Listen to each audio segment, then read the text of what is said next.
રાજકોટના જનજનનો ખૂબ પ્રેમ મળ્યો। રાજકોટના બધા જ મતદાતાઓનો હૃદયપૂર્વક આભાર માનું છું।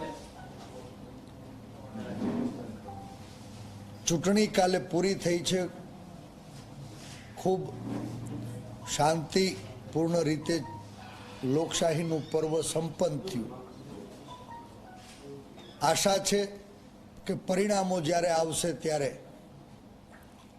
સ્વાભિમાનનો વિજય થવાનો છે, અહંકાર ઓગળવાનો છે। પણ